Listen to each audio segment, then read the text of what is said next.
Welcome to today's webinar brought to you by Current Consulting Group and sponsored by DrugPak. I'm Jessica Polk of the Current Consulting Group, and I will be conducting today's presentation entitled 3 Major Reports Highlight Current and Future State of Drug Testing. And with that, we're excited to hear from today's sponsor, DrugPak. Good afternoon. I'm David Gonsalves, General Manager of DrugPak. We're excited to be sponsoring this presentation focused on the current and future state of drug testing as we review the results of 3 different industry reports. Before I turn the time over to Bill Current of the Current Consulting Group, I want to say thank you to the drug testing industry. This year marks the 35th year that DrugPak has been part of this industry, and as you can imagine, we've seen many changes over the years. We appreciate our customers, partners, and vendors who have teamed up with us as we have worked to move the drug testing industry forward. We would not be where we are today without great partners and collaborative efforts. When DrugPak's drug testing software was first introduced, it was the only comprehensive drug testing management software. We were excited to be leading an emerging technology. Over the years, we have met the challenge of an ever-changing industry with robust software solutions. These solutions will continue to support the needs of the next generation of drug testing. As a drug testing professional, you need to do more than just process test results. You need to be responsive, ensure quality, communicate with your team and your customers, and watch your bottom line. For over 30 years, companies like yours have trusted DrugPak to help manage every aspect of their drug testing programs. Today, DrugPak offers a fully hosted, cloud-based system that is secure, scalable, and mobile-friendly. Whether you have one location or many, 2 users or thousands of them, they all can use DrugPak from any modern browser on any operating system, desktop, tablet, or mobile phone, anytime, day or night. DrugPak can help you manage your result processing of DOT and non-mandated testing, including alternative sample types, and more. In fact, DrugPak's workflows and third-party integrations comprise a complete ecosystem for your entire testing service. But the real power of DrugPak is in its flexible automation. Data imports, quality control, medical review and release, electronic fax and paper reporting, invoice generation, scientifically valid random selections, and more can all be automated as much or as little as you like. Set up rules to automate just the processes you want to, under precise conditions that you define. Our cloud-based system runs around the clock 365 days a year, doing this work for you.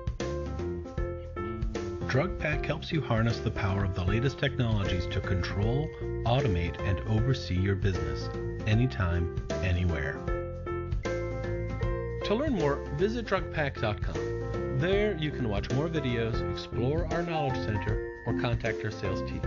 You can even experience DP Web for yourself, risk-free, on our live demo. If you haven't taken a close look at DrugPak lately, or if you're a current user but you haven't explored all the advanced features we offer, please contact us. Email sales@drugpak.com. We'll be happy to walk you through all the features of today's DrugPak. And now it's time to hear from Bill Current on 3 major reports that highlight the current and future state of drug testing. First of all, we're grateful to DrugPak for sponsoring today's webinar. You know, they're just some iconic brands in our industry that have been around since the very beginning.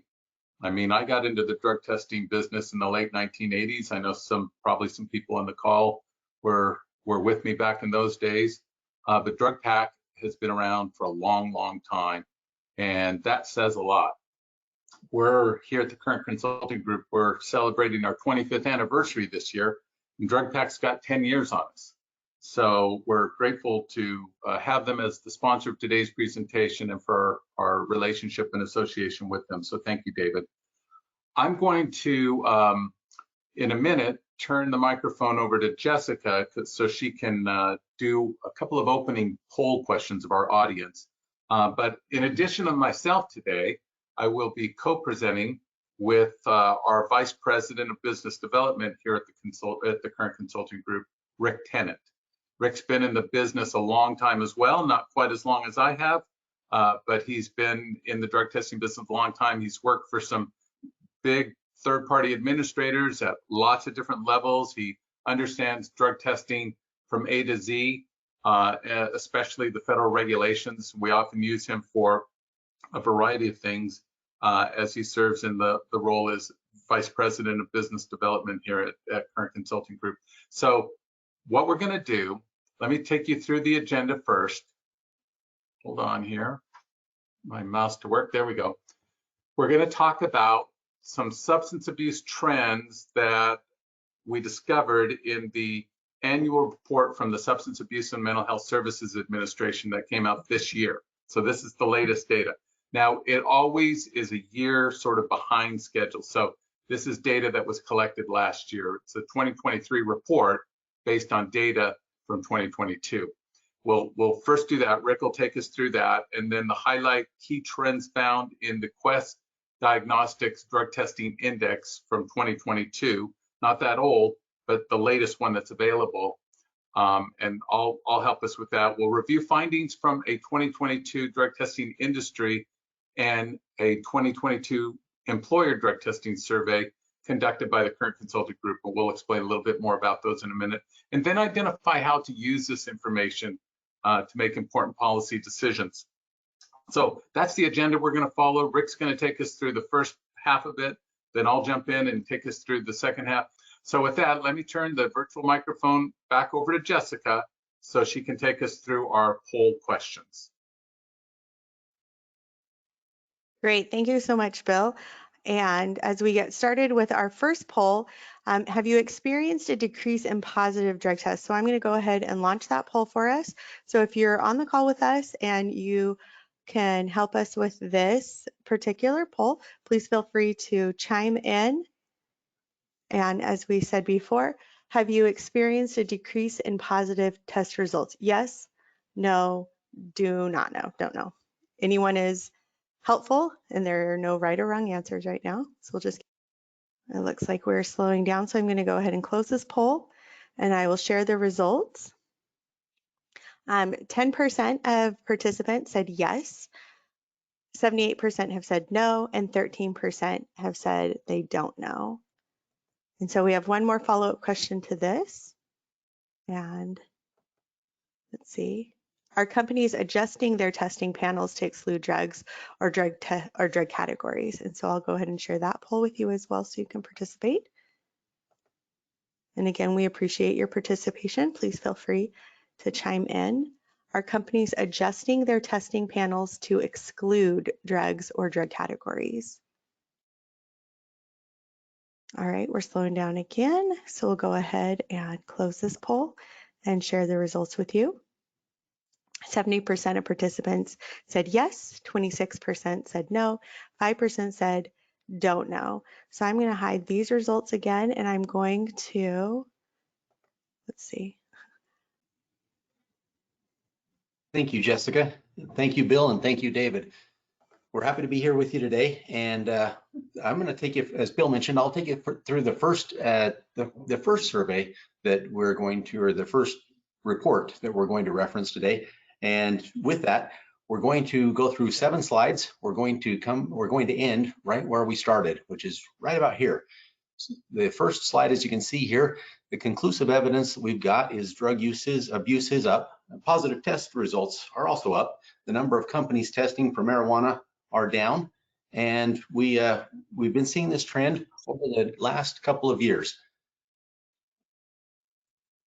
In addition to that, the trend to legalize marijuana, it does correspond precisely with the trend lines from these 3 major reports.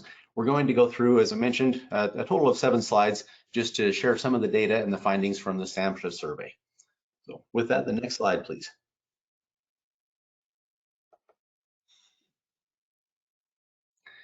All right, if you've been on one of our webinars in the last couple of months, you probably have seen this map. And we've titled it this way, but as you can see, there's only 11 states that don't have some sort of marijuana law, and those are listed there in the white.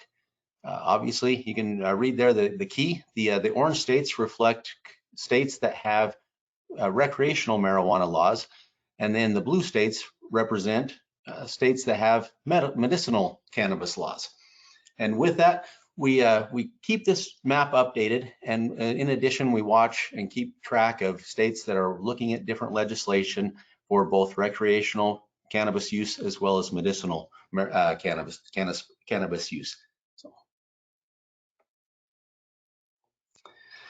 over the 4 years that we've been actually tracking this data, the SAMHSA has been tracking this data since 1971, but over the last 4 years, identified here between 2015 and 2019, this 4-year period, we saw almost a 10% perceived risk associated with marijuana use decreasing, and this was this is surprising. It goes hand in hand with, as we said on the previous slide, the legalization of marijuana and cannabis. But with that, there are some decreases in the perceived risks detected, particularly among some people that were surveyed. And those are, as you can see there, never married, those who binge drink, and those who use tobacco.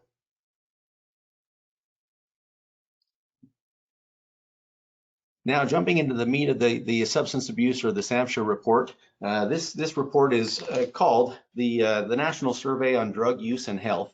And the first time I heard Bill introduce this, it was about 17 years ago.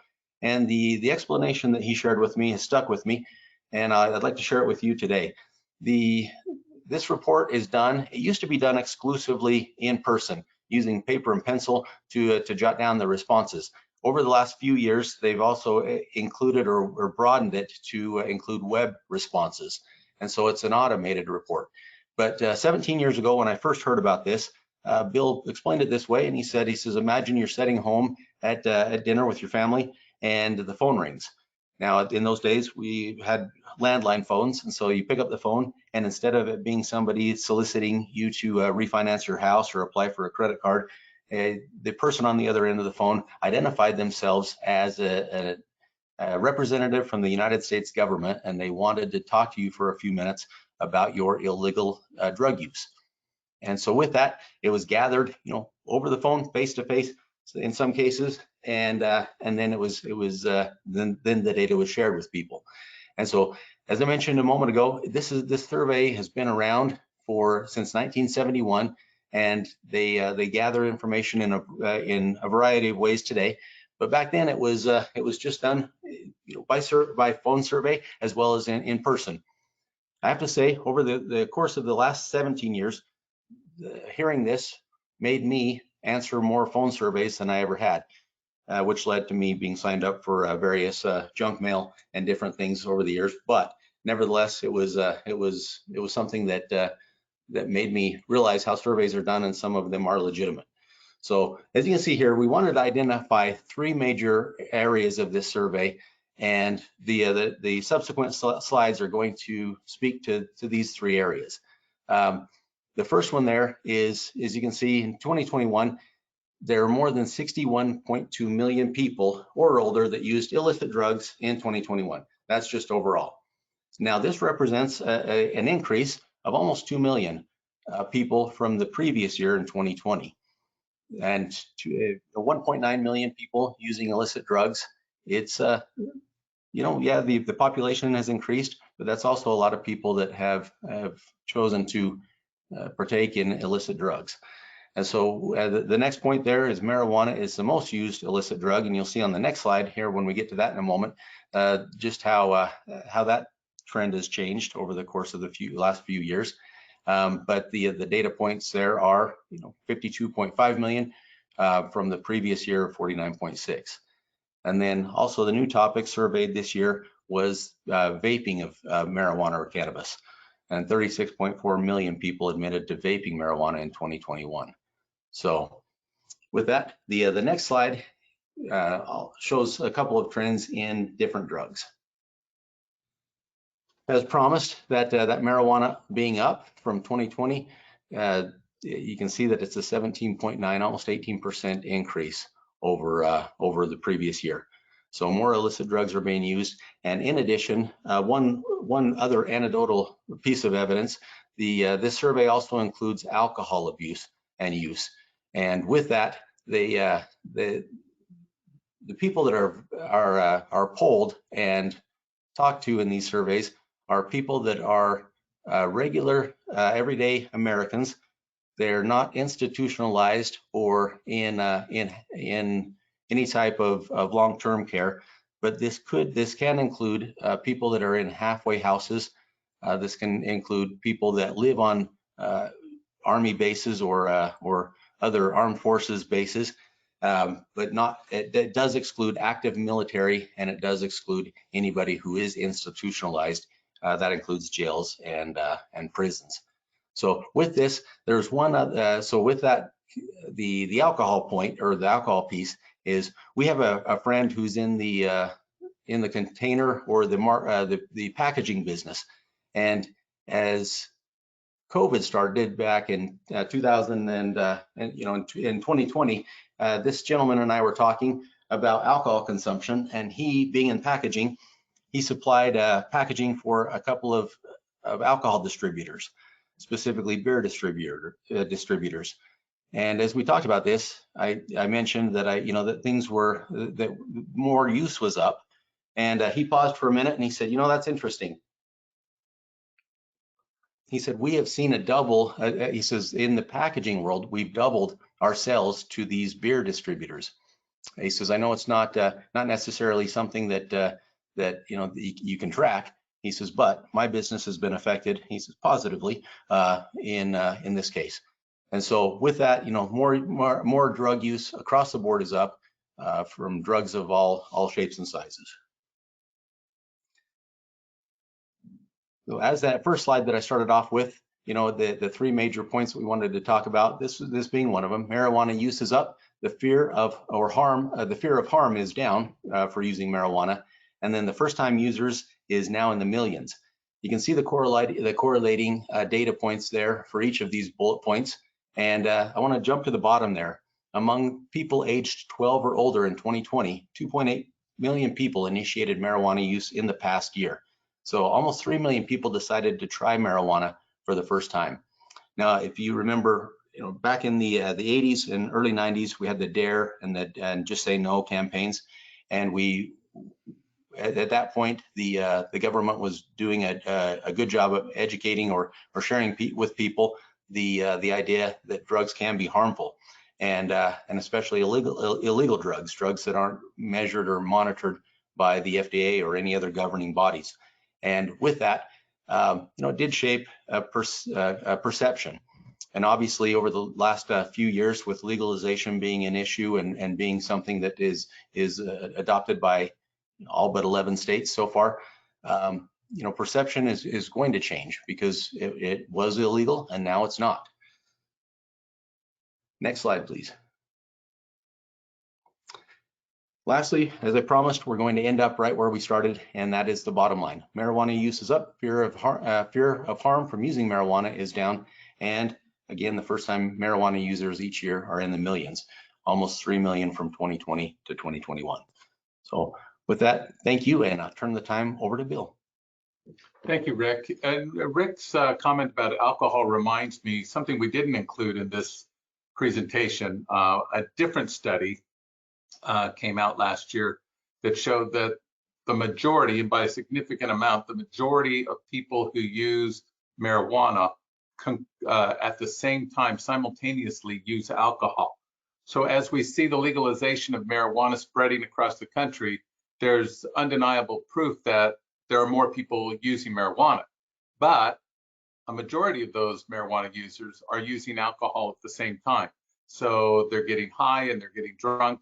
And that's why in a number of states that have legalized marijuana, like Colorado, for example, there is a study out that shows the dramatic increase in substance abuse related traffic accidents and traffic fatalities, because the rate of marijuana use is up, as is the level of alcohol abuse, because the majority of marijuana users use alcohol at the same time. So just an interesting point, Rick. Thanks for bringing that up.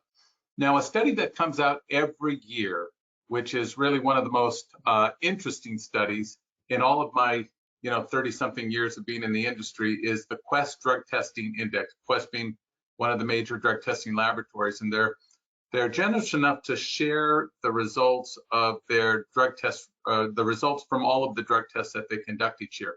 So the results that we're looking at over the next few slides are from their 2022 report that reflect 2021.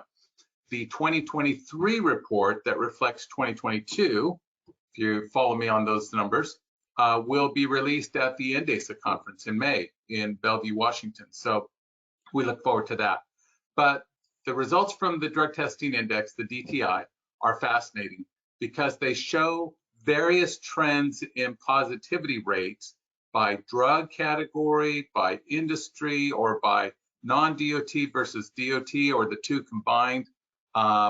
If you really delve into the data that they make available, there's a lot of different information there that helps us understand the levels of substance abuse and how it's affecting the workplace. So for example, as you see on the slide here, the overall positivity rate in the combined US workforce, so that's the DOT and the non-DOT tests done by Quest, conducted by Quest in 2021, so between January and December 2021, was up in 2021 to 4.6%, up from 4.4%, up 31.4% from the all-time low of 3.5% 10 years ago. So there's been a dramatic increase. It's incremental from year to year, this increase in positive drug test results. But if you look at it over an extended period of time, a decade or more, you can see that the positivity rate has gone up dramatically, up 31.4%. Now, when you look at marijuana specifically, it's at least my conclusion. You might not find this written in the DTI data, but it's my conclusion that marijuana is fueling this increase. Now, we're seeing increases in positives in certain categories, like post-accident drug tests, for example, things of that nature. But we're also seeing it in specific drugs, and marijuana is one of them. So the first bullet there, positive marijuana drug tests in the general workforce, okay, the non-DOT testing for about 6 million, but that's about 6 million drug tests outside of the DOT tests that Quest conducts, also continued to go up in 2021, increasing 8.3% from 3.6 in 2020 to 3.9 in 2021. Again, if you look at it as a one-year increase, it seems small, but we're talking about millions of drug tests, and these incremental increases from year to year add up to significant increases over a 5 or 10 year period of time. Now, the orange verbiage there on the second bullet is significant. It's the highest positivity rate ever reported by the DTI. So if you think of Quest being one of the major labs in our industry, and maybe the biggest, for them to report the highest positivity rate ever for marijuana in their 2021 report is beyond significant. And over 5 years, the positivity rate for marijuana in the general US workforce, again, not counting DOT, increased 50% from 2017 to 2021. And marijuana positivity levels surged in states that have legalized recreational marijuana. California, Oregon, Colorado, there's a whole bunch of states right now that have legalized recreational, so-called recreational or adult use of marijuana. It's gone up. Positives in those states, just counting those states in the general workforce, have gone up 118% between 2012 and 2020. That's significant. And that tells us that in the states that have legalized marijuana, if you're an employer in one of those states, you need to be aware of the fact that there are a lot more people using marijuana in those states, and a lot more employees are using marijuana, and a lot more employees are at work with marijuana in their system. Now, I'm not saying that a drug test proves that a positive drug test proves that someone's under the influence or impaired, but there's a greater chance, obviously, if they've been smoking marijuana and they test positive. So that's a significant result from the DTI that should be alarming and concerning to all of us, but particularly if you're an employer in, or maybe you're in one of these recreational marijuana states, or in multiple states, including say Colorado or California, et cetera, this should be of concern to you, because you're definitely going to have more employees on your payroll who are using marijuana and could possibly test positive for marijuana. Now, Quest does a lot of different testing, right? This is their report, the DTI. They do urine tests, they do oral fluid tests, they do hair tests. So just from the urine test, the positive drug test from federally mandated safety sensitive drug testing, right? This is the DOT type of testing. Marijuana increased 8.9% in 2021, from 2020 to 2021. Amphetamines increased 7.8%, and cocaine increased 5%. This is significant because there may be a temptation to drop marijuana from your drug test panel, bad idea, but there also may be a temptation to cut costs and only test for marijuana, also a bad idea. We know from a number of reports that came out after 2020 that positive drug test results for amphetamines and certain opioids increased significantly as a result, we think, of people sort of self-medicating their way through the COVID-19 pandemic. And so we're seeing increases in not just marijuana, but amphetamines and cocaine, psychoactive drugs, psychotherapeutic drugs, antidepressants, anxiety medications, et cetera, all of which can have a negative impact on the safety and the well-being of your workplace. So marijuana might not be the only drug that people are testing positive for, but it's still number one among illicit drugs. But you can't ignore the other substances at the same time.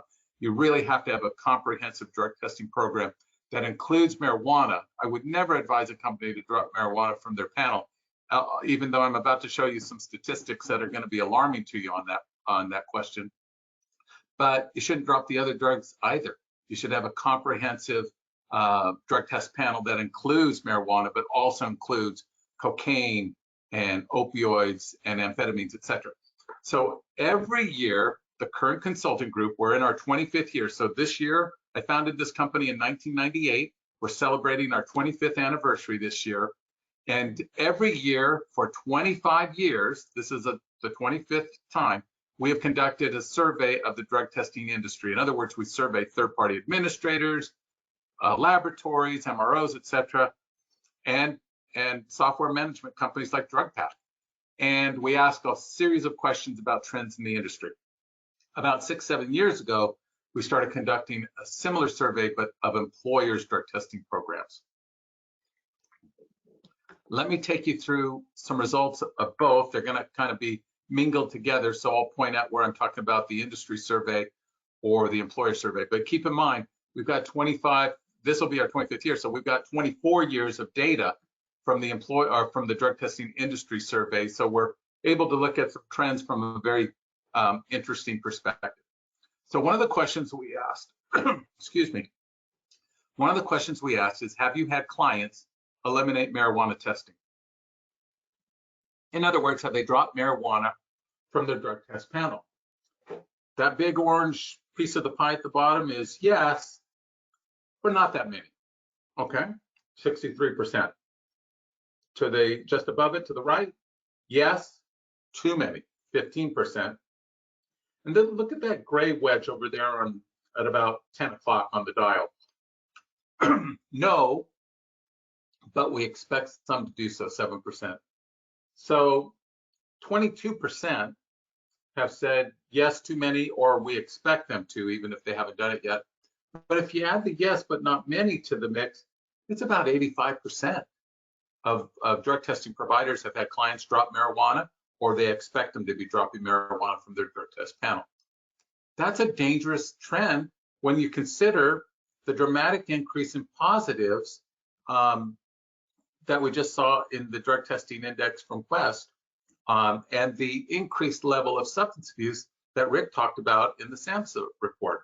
These are pretty significant percentages. Now, then we asked providers, why have clients dropped marijuana from their panel? One, the number one response, 68%, they believe it makes it harder to hire people. And I don't doubt that that's true. But why would I want to hire someone who's a marijuana user? Someone who shows up to an interview high on marijuana? That doesn't make sense, right? Number two, to avoid the risk of legal challenges from applicants or employees who object to being tested for marijuana. That too is a very legitimate concern. But if you're complying with the state laws that apply to you, even if you're in a marijuana-friendly state like Illinois, if you're following the verbiage of the law in Illinois, you can challenge somebody who tests positive for marijuana, especially in a post-accident or reasonable suspicion test. As we go down the line, I want to point out the third one in particular. 25.8% said it's not legal to test for marijuana in their states, in the states where these clients have dropped marijuana from the drug test panel. That's almost impossible to believe, that 25%, because there's only one state in the country, New York, that now prohibits testing for marijuana. And even in New York, you can still test under some very, very narrow circumstances. But you can test for marijuana in Texas, in Oklahoma, Nevada, Oregon, you name the state, California even. So there's a lot of misinformation out there, a lot of concerns by employers about their rights to test for marijuana. Even if there are restrictions placed on testing for marijuana, you can still test for marijuana. It's what you do with the result that is regulated in a lot of these pro-marijuana states. That's why I say, if you comply with the law, then you're fine. If it prohibits you from doing certain things with that result, like in Nevada, where you can't use a pre-employment positive for marijuana as the sole reason for refusing to hire someone, then comply with the law. There's still lots of reasons not to hire somebody who shows up to a job interview high on marijuana. Anyway, you're going to get these slides. You can see there's lots of other reasons, but let me go to the next slide and talk a little bit about, did that advance? I don't think it did. Hold on. Here we go. When we asked employers, why would you remove marijuana from your program? Again, we see that concern about finding people to hire. 55% said they can't find new employees due to marijuana positive drug tests. Excuse me, and 55% said what employees do in their own time is their business. It's not my company's business. But it is in the sense that if you hire someone without screening them for marijuana and you give them the keys to a delivery van or a forklift or some other heavy machinery, you're responsible for what they do while they're operating that car, that heavy machinery. If you could have and should have known that you were hiring potentially an unsafe worker and giving them a safety sensitive job, you as the employer will be held responsible for any cause damages or harm that they may cause. So what they do in their own time could be your business, not in the sense that you're going to punish them for using marijuana if it's legal in their state, but you're going to prohibit them from coming to work with marijuana in their system, impaired by marijuana, or bringing marijuana with them to work, etc., or using marijuana while at work. They can't be driving a delivery van and smoking a joint at the same time just because it's legal to use recreational marijuana in a particular state. So what do employers think? Well, kind of similar to what providers think. It's a tight hiring market and people test positive and then we don't hire. So as a result, some employers choose to drop marijuana from their drug test panel. We ask providers, in the next 5 years, will companies not mandated by DOT, because I think DOT is going to continue to require testing for marijuana, but for those non-mandated companies, will they still be testing for marijuana? 44% said yes, but a lot fewer. And 20.6% said yes, just as many as now.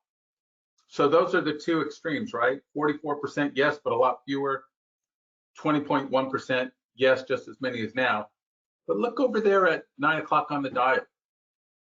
Over a quarter, 26.4, 26.5% said probably not. Now, think about that then. If you're in the drug testing business and 25% of companies 5 years from now are no longer testing for marijuana, and that's not the percentage, it's less than 5% nowadays. But if it goes up to 0.25% that drop marijuana, or that 44% that say it's going to be a lot fewer companies testing for marijuana, that's a significant change to how we do business. We're still in the business of advising employers on how to maintain safe, productive, and healthy workplaces. And if employers are not testing for marijuana, that's going to infringe on their ability to maintain a safe workplace. And we as an industry need to know how to advise them on that. If you're an employer listening to this report, to this presentation, looking at this slide, the thing that you got to be concerned about is what's my exposure to liability? How do respondeat superior or negligent hiring laws apply to me if I drop marijuana from my drug test panel? It could be significant, okay? Now, this slide has a lot of information on it. I'm not going to take you through all of it, but it is interesting, right? So what we asked employers, what are your concerns about legalized marijuana? And there are, 7 different categories: safety, productivity, excuse me, employee morale, finding quality employees, absenteeism, turnover, and company reputation. And then they could choose between 4 responses: very concerned, concerned, slightly concerned, not concerned at all. So in a sense, I suppose you could add up the first 3, very concerned, concerned, and slightly concerned, and say that these are employers that have at least some concern. That's legitimate. The bottom one are the ones that, they're not really concerned at all. So employee morale, 32%, they're not concerned about the effect of legalized marijuana on employee morale. I got an interesting slide coming up on that next. But safety, very significant, right? Over 3/4 of employers said they're either very concerned, or slightly concerned about safety. Same thing for productivity. Same thing for finding quality employees. 70%, if you add it all up, concerned about absenteeism, because of course that affects productivity. About 70% concerned about turnover, and about 70% concerned about a company's reputation. Those all factor into what you do as a provider to advise your clients on the issue of testing for marijuana. But as an employer, it's important to know that these are the issues that you're going to be grappling with in the future if you choose not to test for marijuana. It may be legal where you're at, may be legal in most of the states where you do business, but there are consequences for taking away that deterrent. One of the great values of drug testing, and there are many studies that bear this out, is that drug testing deters drug use. Once you stop testing for marijuana, even if it's legal, that deterrent's already gone, right? It's no longer illegal. But if you stop testing for marijuana, you've removed the only deterrent that you could put in place, which is to prohibit employees from testing for marijuana so that employees won't excuse me, use the drug. Now, employees were asked after dropping marijuana, have you noticed a difference in performance? Interestingly, it's all across the board here, but 64% said no change in overall work performance. Okay, I can buy that. I'm not surprised by that. I'm surprised a little bit that the percentage wasn't higher. 25% said it's now easier to find new employees because they're no longer testing for marijuana. 10.7% employee morale improved. Again, surprised it's not actually higher than that. 10.7% said they've experienced an increase in accidents. And then if you go down a little bit to employee morale, it's declined 3.5%. And then if you go down to the bottom one, 3.5% also said productivity has decreased. Now, let's just go back to accidents, 10.7%. So Should it be a bigger percentage before we're concerned about it? Not necessarily, but consider this. 10% of employers said since dropping marijuana, they've experienced an increase in accidents. Now, we didn't ask them if those were accidents involving property damage, fatalities, workers' comp claims, medical usage, etc. But you got to assume that that 10% included all of those things to some degree. If you consider the fact that the average workers' compensation claim, this is just the average, in the US, it's about $40,000, then that 10% who have experienced an increase in accidents in the workplace is pretty significant, because now they're spending more money on workers' comp claims than they used to in the past, because more accidents are occurring because they no longer test for marijuana. Keep that in mind as you contemplate whether or not your company is going to continue to test for marijuana. Now, when we asked providers, will companies that drop marijuana from their panel reinstate it in the future, a quarter didn't know for sure, right? But 51% probably not. 51% said that employers who drop marijuana from their drug test panel probably will never reinstate it. Now, 30 or 22%, 23% down there at the bottom, if you say yes, but not many, yes, many, not all, said yes, they will reinstate marijuana. I think personally that it's going to be a much higher percentage that reinstate marijuana. I think for some of these companies that have been very publicly vocal about the legal or dropping marijuana from their drug test panel, two things. One, I think it's just going to take one catastrophic incident before they reinstate testing for marijuana. But two, even those companies that have said that they're dropping marijuana from their panel, they still have to comply. If the DOT regulations apply to them, they still have to comply with those regulations, which means they're still testing those workers for marijuana. But in most cases, if you read the language carefully in their statements, they're still doing post-accident reasonable suspicion testing for marijuana. They've essentially just eliminated pre-employment testing for marijuana. I advise against it. I still think it's important. There was a major study that came out from First Advantage, a big drug testing provider, that found that companies that dropped marijuana from their pre-employment drug test panel experienced a significant increase within 1 year in post-accident positives. So there's definitely a correlation between screening employees for marijuana and its impact on the cost of doing business, accidents, workers' comp claims, etc. Those all come into play. But the bottom line is, too many employers seem to be intimidated by the legalization movement and are dropping marijuana from their drug test panel, even if they're not required to, even when it doesn't make any kind of business sense to do that.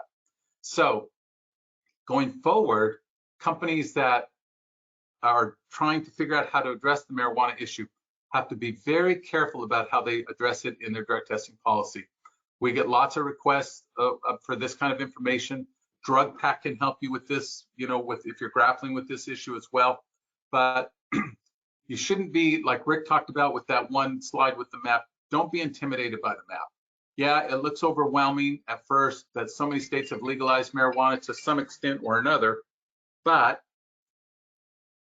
the right decision is to continue to test for marijuana because it's a smart business decision. Maybe there are a lot of other reasons, right? But in business, the bottom line is always the bottom line, and it just makes sense, right? There are some concerns that employers have mentioned in our survey about the challenges to performing drug tests, arranging collections, getting drug test results back in a timely manner, the whole marijuana legalization issue. You can go down the list there, right? It's still worth the hassle. There are lots of different ways to get the drug test done. There are point of collection tests if you're having trouble getting collections done.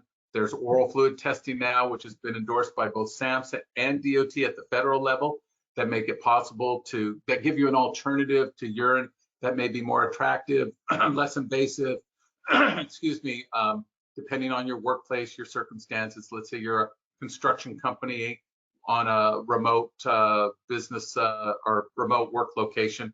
Maybe oral fluid testing makes more sense because you don't have to bring collectors out. Oral fluid collections are basically donor driven in a way. The point in all of that is just to say there are lots of alternatives out there. If you have questions about that, contact DrugPak. They can give you information that can help you kind of sift through the different options that are out there to help you continue testing for marijuana. Keep your policy up to date, review it regularly. We get asked this question all the time. How often should we update our drug testing policy? At least every year. As you see from the chart here, about 40% or so say, yeah, we've updated in the last 1 to 12 months, but too many of them wait beyond that, especially given the situation with the legalization of marijuana. You should be updating your policy at least once a year, and you should be looking at it every month for sure. Review it at least annually. Make sure you're up to date on the laws that apply to you. We get asked this question all the time. We're in multiple states. Which law applies to us?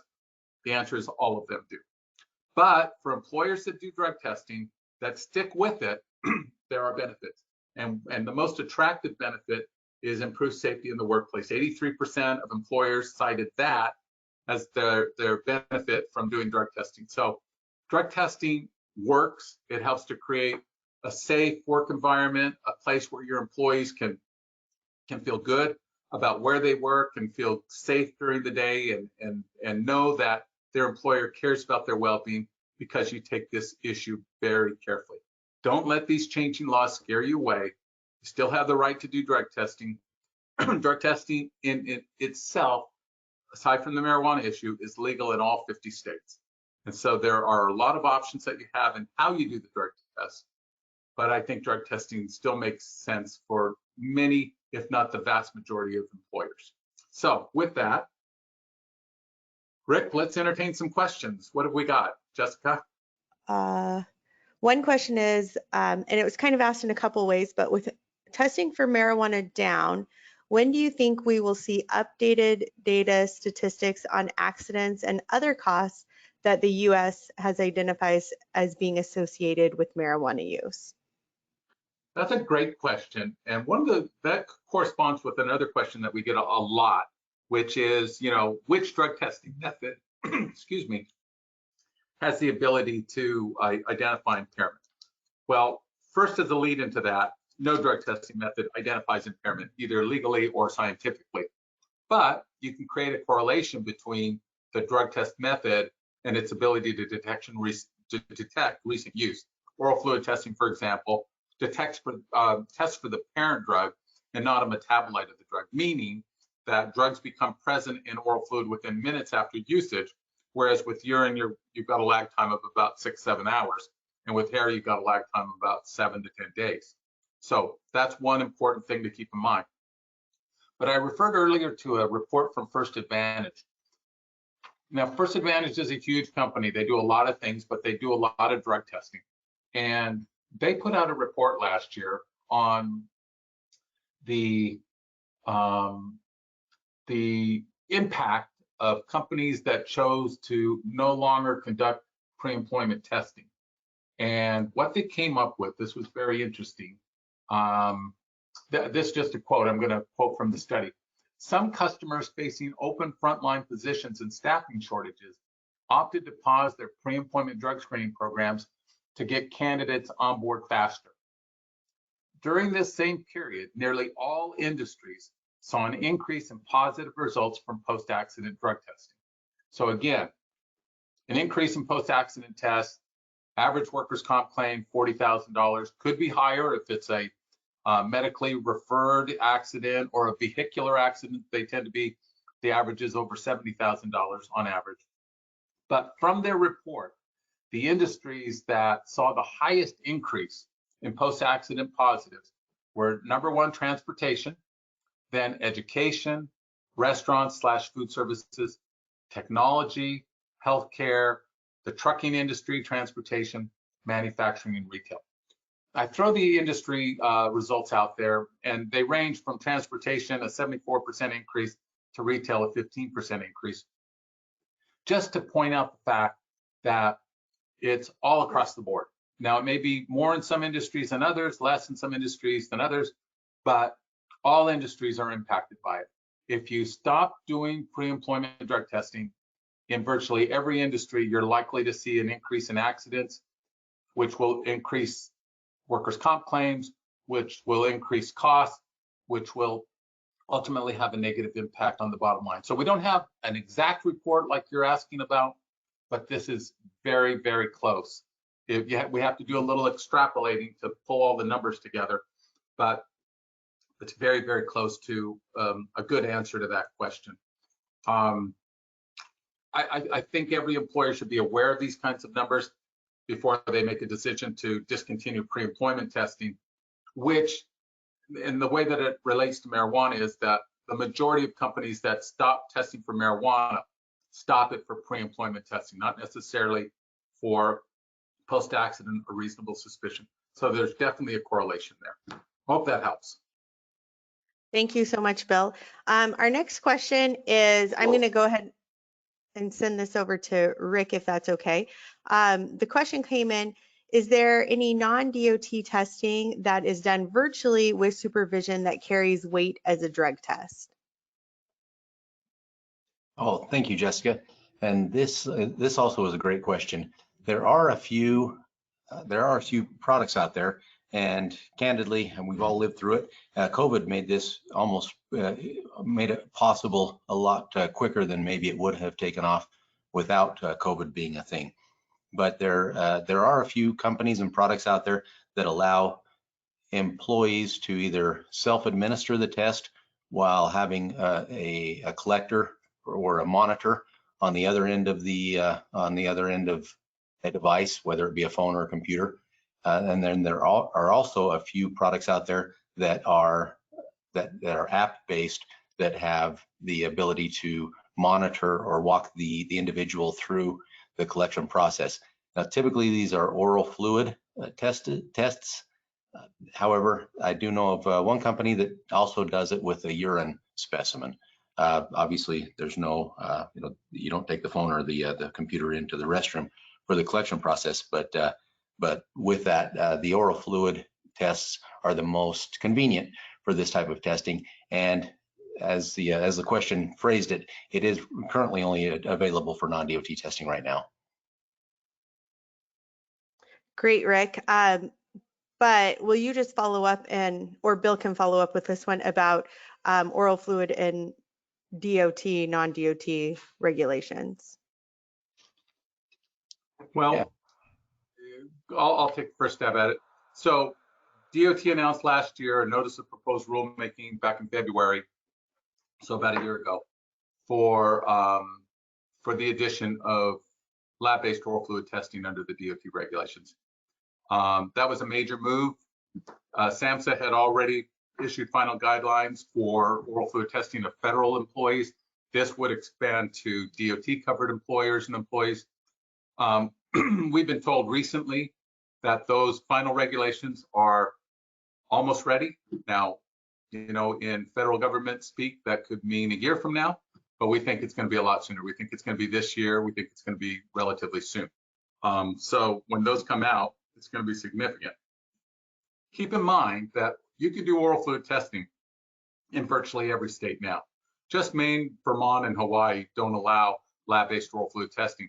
And once these DOT regulations are finalized, we think you can make an argument even in those states that it's legal to do it. So oral fluid testing's basically legal everywhere and about to be approved by DOT. That's pretty significant. Anything to add to that, Rick?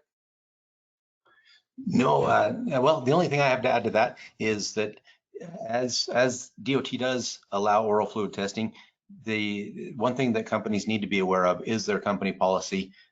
Please review that. Make sure that your company policy includes how oral fluid testing is going to be used for your entity, your organization, and make sure it's in there.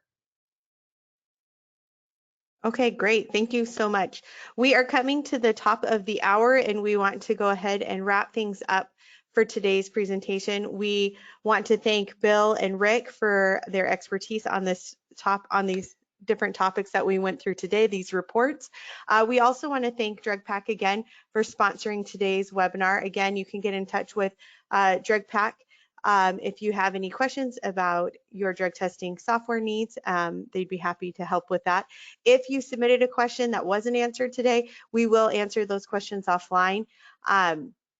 Additionally, we will send out access to the recording and to the slides in a follow-up email so that you can review this information again. We thank you for attending today, and this concludes today's webinar. Have a nice day.